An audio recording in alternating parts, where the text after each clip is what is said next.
Not sure how far we'll get. This may be a 4-part series. I don't know yet, but we'll see how far I get today. But I have to be cognizant of the time. So this is part 2 of modems and routers we're going to talk about today.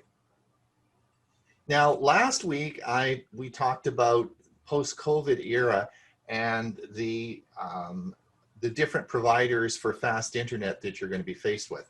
And you'll see them on the left side here. We have the slower DSL, which is running on telephone wire. We have, of course, cable, which you're all familiar with. We have fiber optic, which I'm sure many of you have. I don't think anyone's got Starlink or the satellite yet. And of course, it'd be interesting to find out, not now, but if anyone actually has fixed base 5G, which will be the fastest. So the first thing when we talk about modem and routers is we talked about what's a modem.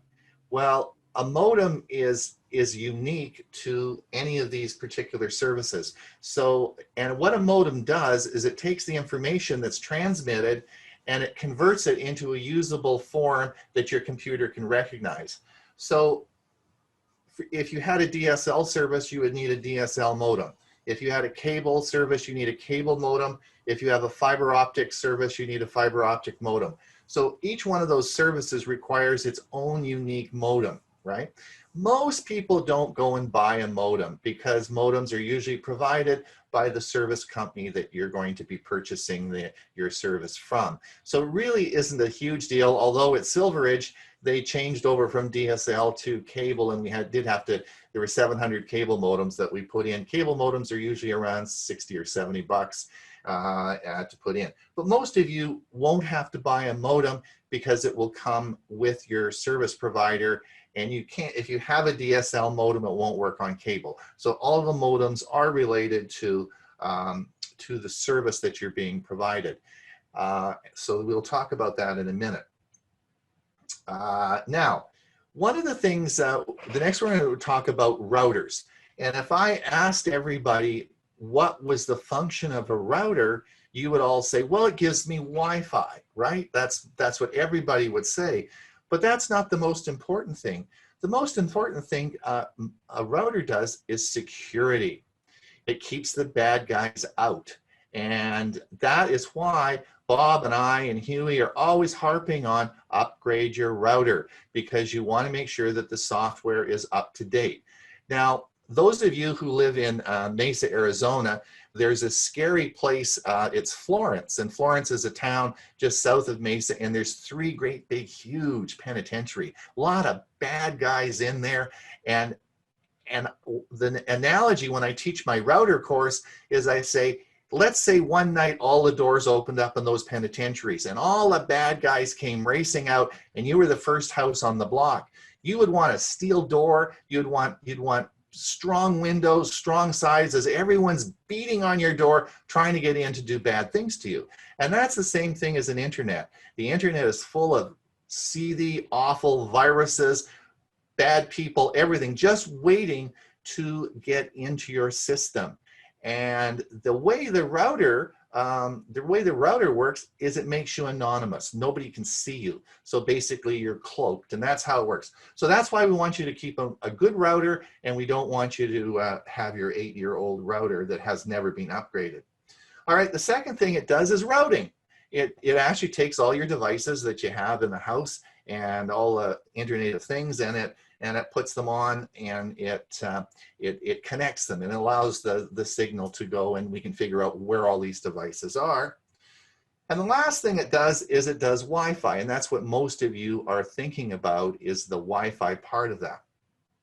And if you look out, as most of the routers that have been sold in the last 3 or 4 years are all what we call dual band routers. Now, what is a dual band router? Well, it broadcasts in 2 frequencies. It either does 2.4 gigahertz or it does 5 gigahertz. So it broadcasts in 2 frequencies. And most of you, if you've bought a router in the last 3 or 4 years, it probably will be a dual band router.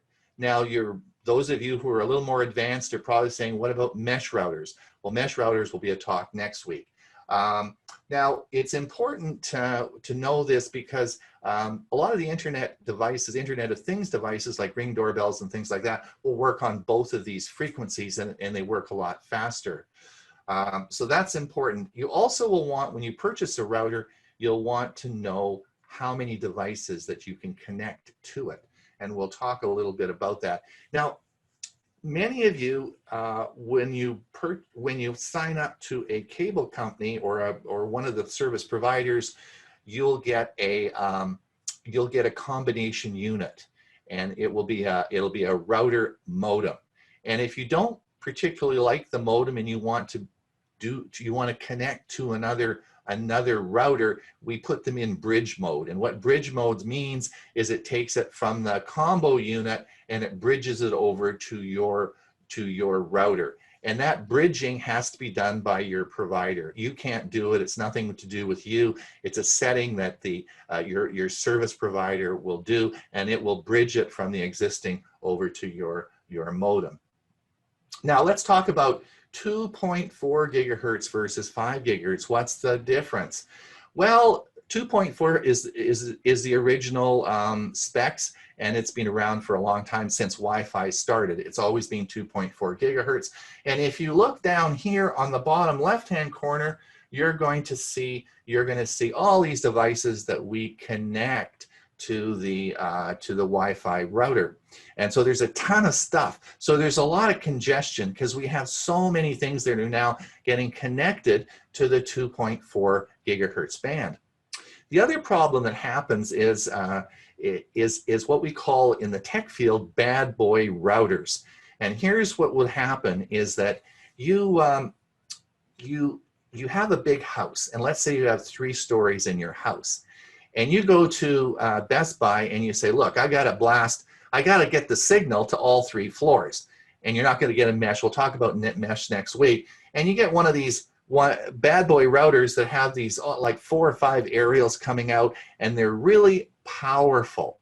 And so you bring them home to your house, and then you plug them in, and it broadcasts over the whole house. It's really powerful, and it all does it on the 2.4 gigahertz, goes through walls. It does a really good job. Let's say that person moves into a condo or moves into a 1-bedroom apartment, and they bring that bad boy router into your apartment complex that lives next door to you, all right?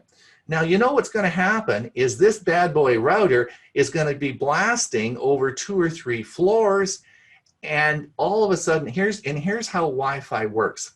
If Hewie has a real powerful bad boy router and he's blasting the signal out, and I'm next to him, the stronger signal always gets the priority.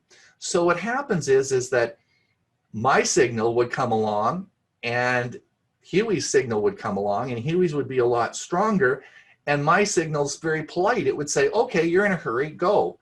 And then I'll go. And so when his signals come along, I wait and his signals go. It's a lot like when you're driving a car and some guy's tailing you right on the back. If you were 19, you'd get out and have a fight with them. Or race with them down the street. If you're a senior like we are, you pull over and let the guy go and say, I don't get what his hurry was, right? So the problem is when these bad boy routers get into apartments and stuff like that, your system slows down substantially because it's always waiting, because these bad boy routers are broadcasting these really strong signals. All right, and so that's part of the problem. Oh, and the other thing is always connect your computer, if you can, directly to your router. Don't use Wi-Fi. Connect it directly, and this is not a problem. And so if you're living in a small area, try and connect it. So anyway, these are some of the issues that we just talked about. And now there's the 5 gigahertz frequency. Now this is and the cool part about 5 gig, it's faster. So you should try and connect to it because it's faster. And also it doesn't go through walls. So if you're in an apartment, it would just sort of be in your room, so you wouldn't get the interference. And if you look at the network as I portrayed it down here, if you go to your network settings, you will see in here, you'll see that we call this my network. It broadcasts as 2.4 and my network as 5. So when you look at the your Wi-Fi networks, if you have like Netgear 246, you'll see it's in there twice. One will be 2.4, one will be 5. So always log on if you can to the 5 because it will be faster. So that would be that's my tip for today. And we will get on with this, and we'll do some more of this next week because it's 9:40 and Hewie's up. My time is done. Today, I'm going to talk about your own daily newspaper.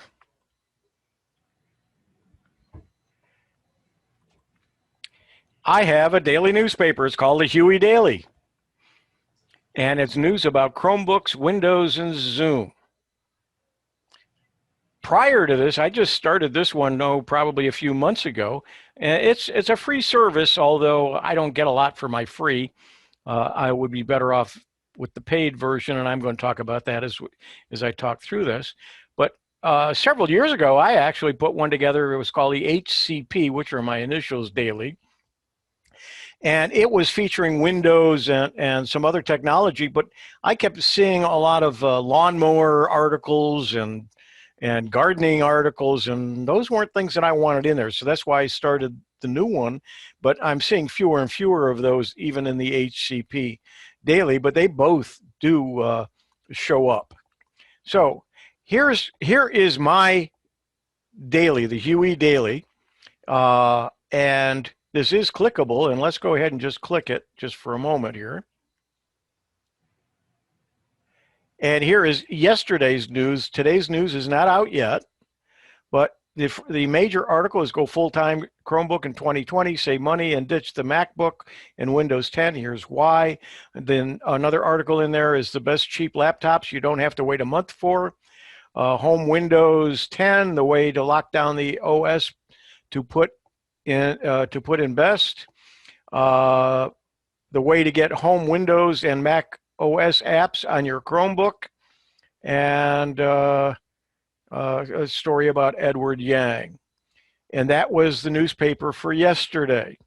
Today's will be out shortly. So let's close this, go to the next slide.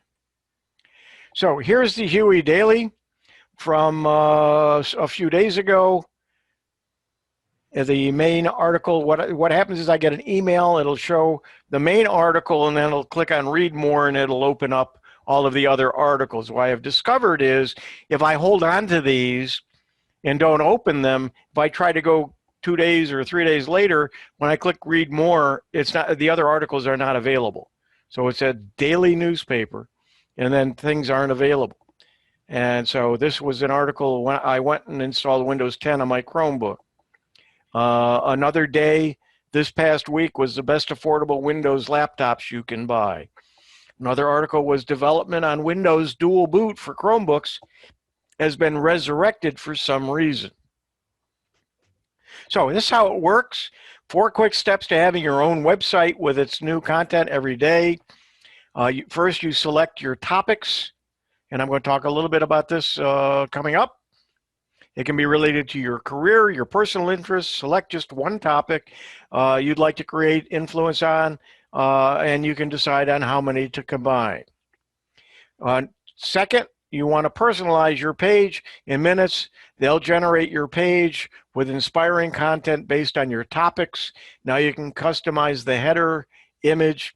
A lot of this, especially the customization, is in the paid version and not in the free version. 3, read your daily digest. So they'll send every day an email with the best content from the web on your topics. Use this content to read, share, or add to your page. And then 4, share on social and send newsletters.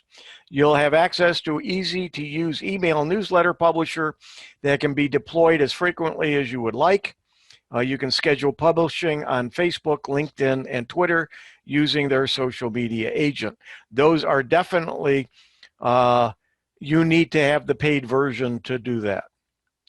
You can select your own interest by searching the source, and you can put in some keywords. I put in Zoom, I put in Windows, and I put in Chromebooks, and I had a choice of 3. and it then created the newspaper from those. But you can also go by topic, and you have all of these topics to choose from. If you want the paid version, it's $12.99 for the pro version a month, or $4.99 for what they call the starter version. For the active users, the pro is tailored to users for a website updated daily by Paper.li, but it also wants to, if you also want to personalize it, where the starter is best for beginners who want a website updated daily with great content from Paper.li, but don't have the need to customize it with their own content. And you can see here, there's yearly billing, and you get 2 months free. So the $12.99 a month is $129 a year. The $44.99 is $49.90 a year. So you can build your digital presence, and you get started. You can do it for free, and then if you want to go to the paid version, I have not gone to the paid version, and you just go to https://paper.li.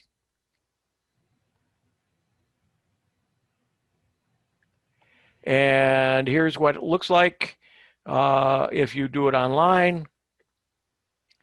And that was just going to the website. And if I can, let's see, stop the share. And so you can have your own newspaper. You can call it whatever you want. I called mine the Hewie Daily, but you can call yours Chris Wazinski's Special News, or whatever you want.